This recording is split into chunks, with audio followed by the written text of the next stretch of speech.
다 함께 사도신경으로 신앙 고백 드립니다. 나는 전능하신 아버지 하나님 천지의 창조주를 믿습니다. 나는 그의 유일하신 아들 우리 주 예수 그리스도를 믿습니다. 그는 성령으로 잉태되어 동정녀 마리아에게서 나시고 본디오 빌라도에게 고난을 받아 십자가에 못 박혀 죽으시고 장사된 지 사흘 만에 죽은 자 가운데서 다시 살아나셨으며 하늘에 오르시어 전능하신 아버지 하나님 우편에 앉아 계시다가 거기로부터 살아있는 자와 죽은 자를 심판하러 오십니다. 나는 성령을 믿으며 거룩한 공교회와 성도의 교제와 죄를 용서받는 것과 몸의 부활과 영생을 믿습니다. 아멘. 다 함께 화면에 있는 찬양 드립니다.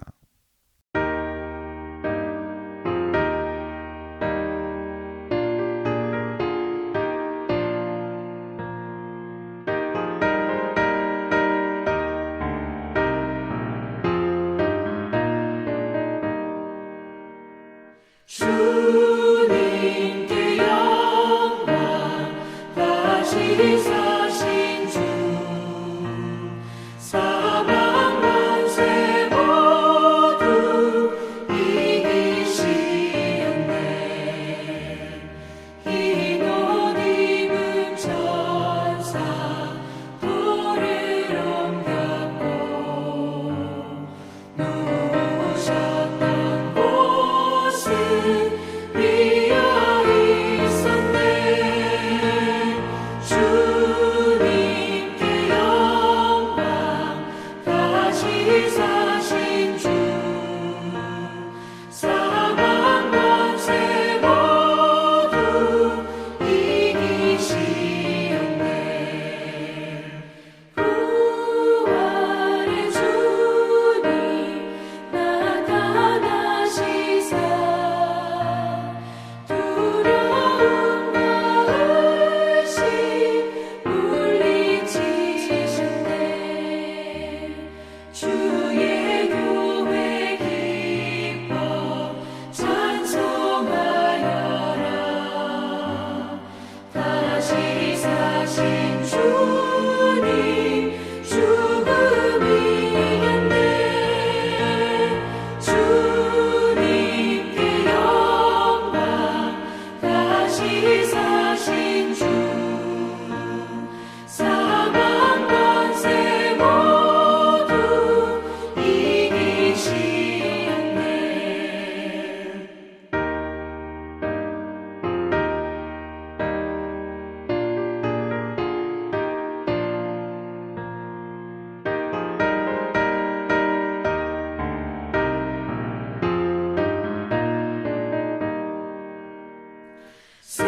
생명의 임금 영광의 주님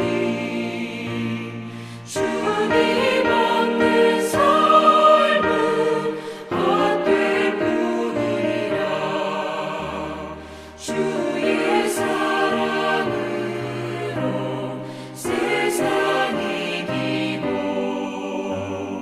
요단 건너 본향 가게 하소서. 주님께 영광 다시 사신 주 사방 권세 모두 이기시었네.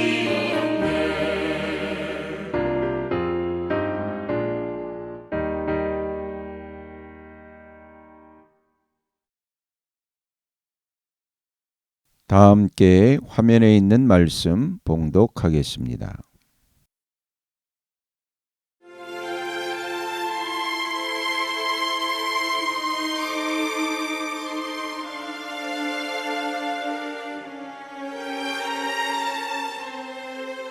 제11장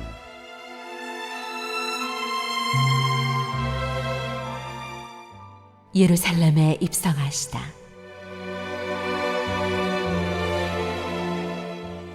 그들이 예루살렘 가까이에 곧 올리브 산에 있는 벳파게와 베다니 가까이에 이르렀을 때에 예수께서 제자 둘을 보내시며 그들에게 말씀하셨다. 너희는 맞은편 마을로 가거라. 거기에 들어가서 보면 아직 아무도 탄 적이 없는 새끼 나귀 한 마리가 매어 있을 것이다. 그것을 풀어서 끌고 오너라. 어느 누가 왜 이러는 거요 하고 물으면 주님께서 쓰시려고 하십니다. 쓰시고 나면 지체 없이 이리로 돌려보내실 것입니다 하고 말하여라. 그들은 가서 새끼 나귀가 바깥길 쪽으로 나 있는 문에 매여 있는 것을 보고 그것을 풀었다. 거기에 서 있는 사람들 가운데 몇 사람이 그들에게 물었다. 새끼 나귀를 풀다니 무슨 짓이요? 제자들은 예수께서 일러주신 대로 그들에게 말하였다. 그러자 그들은 가만히 있었다. 제자들이 그 새끼 나귀를 예수께로 끌고 와서 자기들의 겉옷을 그 등에 걸쳐 놓으니 예수께서 그 위에 올라타셨다. 많은 사람들이 자기들의 겉옷을 길에다 폈으며 다른 사람들은 들에서 잎 많은 생나무 가지들을 꺾어다가 길에다 깔았다. 그리고 앞에 서서 가는 사람들과 뒤따르는 사람들이 외쳤다. 호산나 복되시다. 주님의 이름으로 오시는 분 복되다. 다가오는 우리 조상 다윗의 나라여, 더없이 높은 곳에서 호산나. 예수께서 예루살렘에 이르러 성전에 들어가셨다. 그는 거기서 모든 것을 둘러보신 뒤에 날이 이미 저물었으므로 12 제자와 함께 베다니로 나가셨다.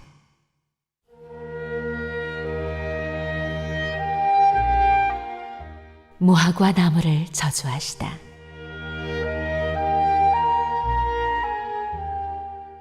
이튿날 그들이 베다니를 떠나갈 때에 예수께서는 시장하셨다. 멀리서 잎이 무성한 무화과 나무를 보시고 혹시 그 나무에 열매가 있을까 하여 가까이 가서 보셨는데 잎사귀 밖에는 아무것도 없었다. 무화과의 철이 아니었기 때문이다. 예수께서 그 나무에게 말씀하셨다. 이제부터 영원히 내게서 열매를 따먹을 사람이 없을 것이다. 제자들이 예수께서 말씀하시는 것을 들었다.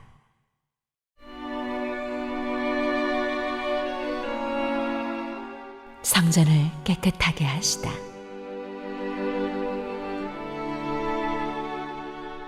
그리고 그들은 예루살렘에 들어갔다.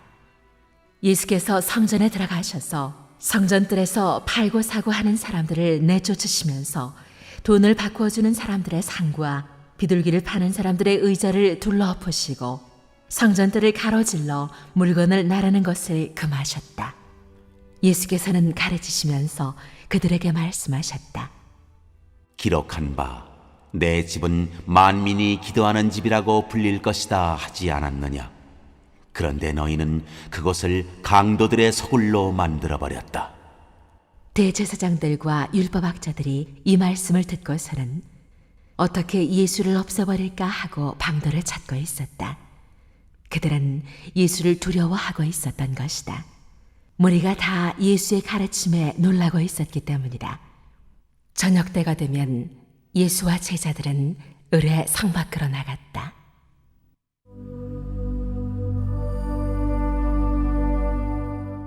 무화과 나무가 마르다.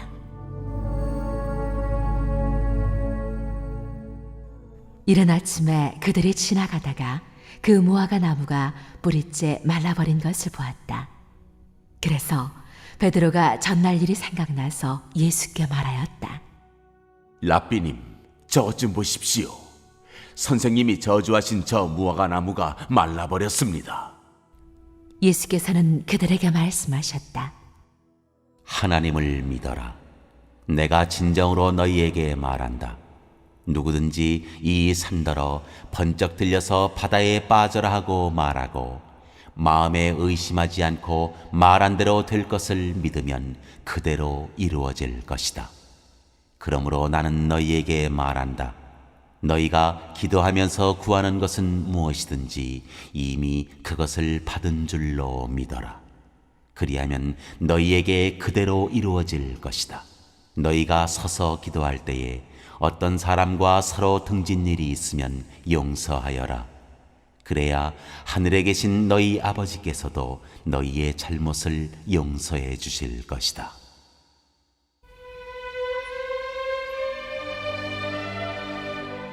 예수의 권한을 두고 논란하다. 그들은 다시 예루살렘에 들어갔다. 예수께서 성전뜰에서 거닐고 계실 때에 대제사장들과 율법학자들과 장로들이 예수께로 와서 물었다. 당신은 무슨 권한으로 이런 일을 합니까? 누가 당신에게 이런 일을 할 수 있는 권한을 주었습니까? 예수께서 그들에게 말씀하셨다. 나도 너희에게 한 가지를 물어보겠으니 나에게 대답해 보아라. 그러면 내가 무슨 권한으로 이런 일을 하는지를 너희에게 말하겠다. 요한의 세례가 하늘에서 온 것이냐 사람에게서 온 것이냐? 내게 대답해 보아라. 그들은 자기들끼리 의논하며 말하였다. 하늘에서 왔다고 말하면 어찌하여 그를 믿지 않았느냐고 할 것이다. 그렇다고 해서 사람에게서 왔다고 대답할 수도 없지 않은가? 그들은 무리를 무서워하고 있었다. 무리가 모두 요한을 참 예언자로 알고 있었기 때문이었다. 그래서 그들이 예수께 대답하였다. 모르겠습니다. 예수께서 그들에게 말씀하셨다. 나도 내가 무슨 권한으로 이런 일을 하는지를 너희에게 말하지 않겠다.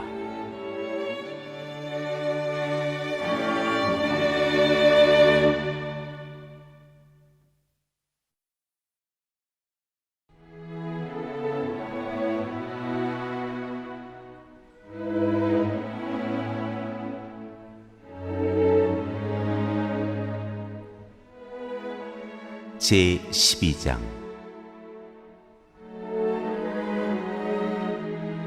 포도원 소작인의 비유. 예수께서 그들에게 비유로 말씀하기 시작하셨다. 어떤 사람이 포도원을 일구어서 울타리를 치고 포도즙을 짜는 확을 파고 망대를 세웠다. 그리고 그것을 농부들에게 세일로 주고 멀리 떠났다.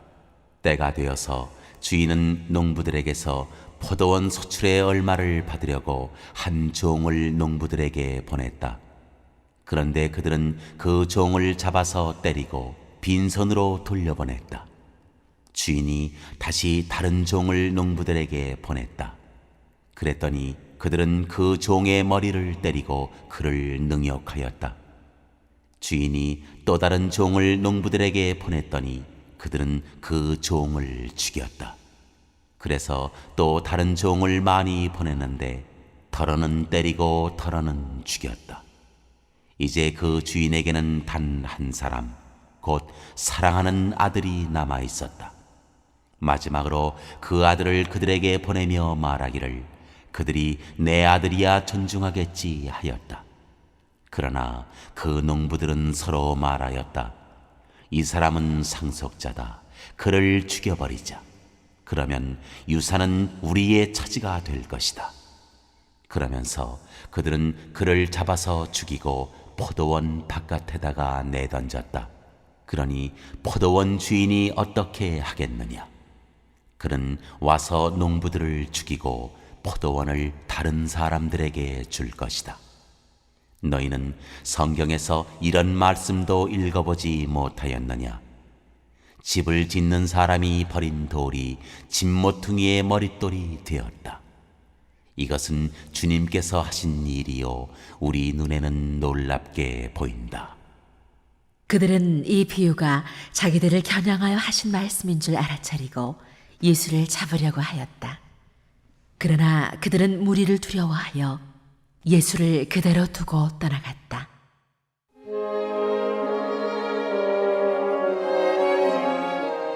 황제에게 바치는 세금.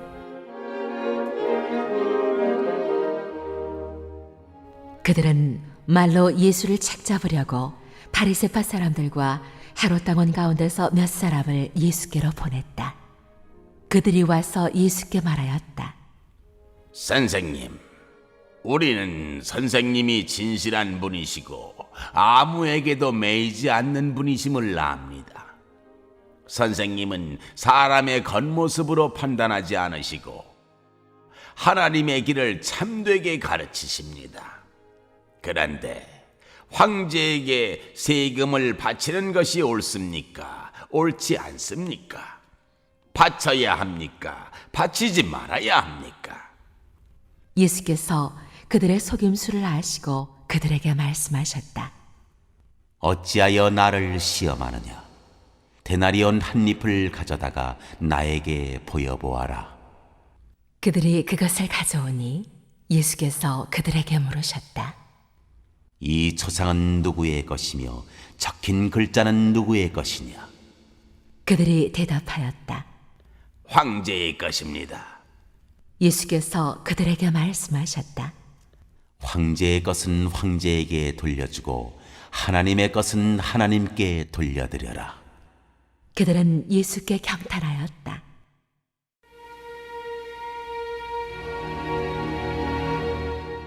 부활 논쟁. 부활이 없다고 주장하는 사두개파 사람들이 예수께 와서 물었다. 선생님, 모세가 우리에게 써주기를 어떤 사람의 형이 자식이 없이 아내만 남겨두고 죽으면 그 동생이 그 형수를 맞아들여서 그의 형에게 대를 이을 자식을 낳아주어야 한다 하였습니다. 형제가 7 있었습니다. 그런데 마지가 아내를 얻었는데 죽을 때에 자식을 남기지 못하였습니다. 그리하여 둘째가 그 형수를 맞아들였는데 그도 또한 자식을 남기지 못하고 죽고 셋째도 그러하였습니다. 7이 모두 자식을 두지 못하였습니다. 맨 마지막으로 그 여자도 죽었습니다. 그들이 살아날 부활 때에 그 여자는 그들 가운데 누구의 아내가 되겠습니까? 7이 모두 그 여자를 아내로 맞아들였으니 말입니다. 예수께서 그들에게 말씀하셨다. 너희는 성경도 모르고 하나님의 능력도 모르니까 잘못 생각하는 것이 아니냐? 사람이 죽은 사람들 가운데서 살아날 때에는 장가도 가지 않고 시집도 가지 않고 하늘에 있는 천사들과 같다. 죽은 사람들이 살아나는 일에 관해서는 모세의 책에 떨기나무 이야기가 나오는 대목에서 하나님께서 모세에게 어떻게 말씀하셨는지를 너희는 읽어보지 못하였느냐? 하나님께서는 모세에게 말씀하시기를 나는 아브라함의 하나님이요 이삭의 하나님이요 야곱의 하나님이다 하시지 않으셨느냐? 하나님은 죽은 사람들의 하나님이 아니라 살아있는 사람들의 하나님이시다. 너희는 생각을 크게 잘못하고 있다.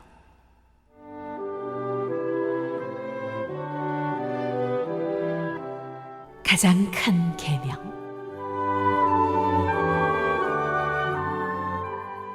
율법 학자들 가운데 한 사람이 다가와서 그들이 변론하는 것을 들었다. 그는 예수가 그들에게 대답을 잘하시는 것을 보고서 예수께 물었다. 모든 계명 가운데서 가장 어뜸되는 것은 어느 것입니까? 예수께서 대답하셨다. 첫째는 이것이다. 이스라엘아 들어라. 우리 하나님이신 주님은 오직 한 분이신 주님이시다. 내 마음을 다하고 내 목숨을 다하고 내 뜻을 다하고 내 힘을 다하여 너의 하나님이신 주님을 사랑하여라. 둘째는 이것이다. 내 이웃을 내 몸같이 사랑하여라. 이 계명보다 더 큰 계명은 없다. 그러자 율법학자가 예수께 말하였다. 선생님, 옳은 말씀입니다. 하나님은 한 분이시요 그 밖에 다른 이는 없다고 하신 그 말씀은 옳습니다. 또 마음을 다하고 지혜를 다하고 힘을 다하여 하나님을 사랑하는 것과 이웃을 자기 몸같이 사랑하는 것이 모든 번제와 희생제보다 더 낫습니다. 예수께서는 그가 슬기롭게 대답하는 것을 보시고 그에게 말씀하셨다. 너는 하나님의 나라에서 멀리 있지 않다. 그 뒤에는 감히 예수께 더 묻는 사람이 없었다.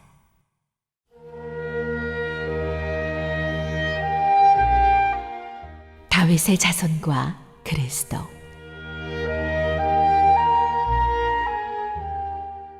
예수께서 성전에서 가르치실 때에 이렇게 말씀하셨다.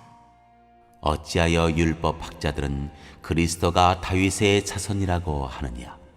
다윗이 성령의 감동을 받아서 친히 이렇게 말하였다. 주님께서 내 주께 말씀하셨다. 내가 네 원수를 네 발 아래에 굴복시킬 때까지 너는 내 오른쪽에 앉아 있어라.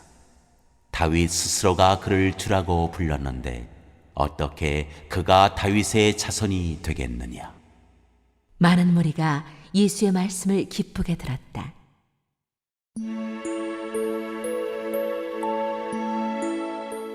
율법 학자들을 책망하시다.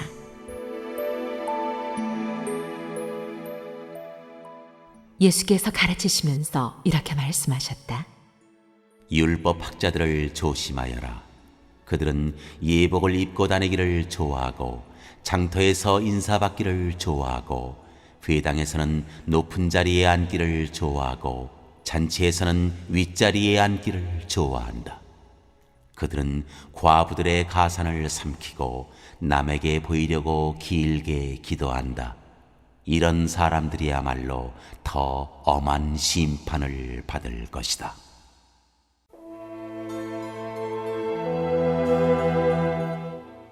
과부의 헌금. 예수께서 헌금함 맞은쪽에 앉아서 무리가 어떻게 헌금함에 돈을 넣는가를 보고 계셨다. 많이 넣는 부자가 여럿 있었다. 그런데 가난한 과부 한 사람은 와서 렙돈 2닙, 곧 한 고드란 틀을 넣었다. 예수께서 제자들을 곁에 불러놓고서 그들에게 말씀하셨다. 내가 진정으로 너희에게 말한다. 헌금함에 돈을 넣은 사람들 가운데 이 가난한 과부가 어느 누구보다도 더 많이 넣었다.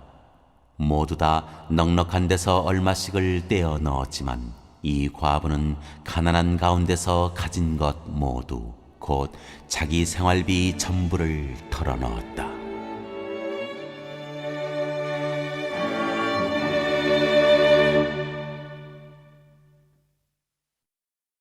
오늘 읽은 말씀을 가지고 인마 하나로 묵상하겠습니다.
오늘 묵상한 말씀을 가지고 기억에 남는 말씀 한 절을 적어보고 또 감사한 일을 한 가지 이상씩 적어보겠습니다.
오늘 묵상한 말씀을 가지고 기도하고 대통령과 위정자와 나라 민족을 위하여 교회와 환우와 우리 베스트 가족 구원을 위하여 우리 새암교회의 진로를 위하여 선교사님을 위하여 세계 복음화를 위하여 포세븐의 비전 이루심을 위하여 우리 다 함께 기도합니다.